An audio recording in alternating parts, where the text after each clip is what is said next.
बहुत समय पहले की बात है। एक छोटे से गांव में एक किसान रहता था। उसका नाम रमेश था। रमेश बहुत मेहनती था और उसका एक छोटा सा खेत था। खेत में वह अपने परिवार के लिए अनाज उगाता था। लेकिन रमेश का एक और भी खास दोस्त था। उसका नाम मोहन था। मोहन और रमेश बचपन से ही दोस्त थे। वे एक दूसरे के सुख दुख में साथ रहते थे। रमेश के खेत के पास एक बड़ा जंगल था। उस जंगल में कई जंगली जानवर रहते थे। एक दिन रमेश ने सोचा कि क्यों न जंगल में जाकर कुछ लकड़ियां काट लाऊं, ताकि सर्दियों में जलाने के लिए लकड़ी की कमी न हो। उसने अपने दोस्त मोहन को भी साथ चलने के लिए कहा। मोहन ने तुरंत हाँ कर दी और वे दोनों जंगल की ओर चल पड़े।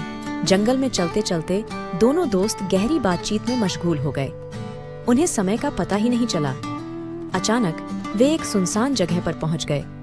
वहां पर एक विशाल बरगद का पेड़ था।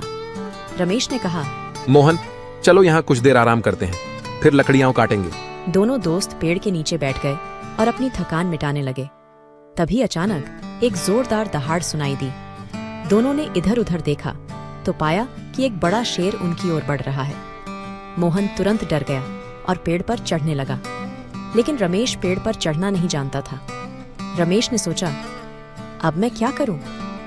उसे अपने पिताजी की एक सीख याद आई जो उन्होंने बचपन में दी थी। उन्होंने कहा था, अगर कभी किसी जंगली जानवर का सामना करना पड़े तो मरे होने का नाटक करना। रमेश ने उसी समय जमीन पर लेटकर मरे होने का नाटक किया। उसने अपनी सांसें रोक लीं और आंखें बंद कर लीं। शेर रमेश के पास आकर सूंघने लगा। शेर ने रमेश को सूंघा, उसे मरा हुआ समझकर छोड़ दिया और चला गया। जब शेर वहां से चला गया तो मोहन ने पेड़ से उतरकर रमेश को उठाया। मोहन ने हंसते हुए कहा, रमेश, तुमने तो मुझे डरा ही दिया था। अच्छा हुआ कि शेर ने तुम्हें नहीं खाया। रमेश ने गंभीरता से कहा, मोहन, एक बात बताओ, शेर ने कान में क्या कहा था? मैंने देखा कि वह तुम्हारे पेड़ से उतरने से पहले कुछ कह रहा था। मोहन ने थोड़ी देर सोचकर कहा, शेर ने कहा कि सच्चे मित्र की पहचान संकट में होती है, और उसने यह भी कहा कि सच्चे मित्र वही होते हैं जो मुश्किल समय में साथ नहीं छोड़ते। रमेश ने मुस्कुराते हुए कहा, तो फिर तुम पेड़ पर क्यों चढ़ गए? क्या तुम सच्चे मित्र नहीं हो? मोहन को अपनी गलती का एहसास हुआ और उसने रमेश से माफी मांगी। रमेश ने उसे माफ कर दिया, लेकिन उसे यह समझ में आ गया कि संकट के समय कौन सच्चा मित्र है और कौन नहीं। दोनों दोस्त वापस गांव लौट आए। रमेश ने मोहन को सच्ची मित्रता का महत्व समझाया। उन्होंने अपने दोस्ती को और मजबूत करने का संकल्प लिया। अब मोहन ने भी ठान लिया कि वह कभी अपने दोस्त को मुश्किल में नहीं छोड़ेगा। इस घटना के बाद रमेश और मोहन की दोस्ती और भी गहरी हो गई। वे एक दूसरे के सुख दुख में हमेशा साथ रहे। गांव के लोग उनकी दोस्ती की मिसाल देने लगे।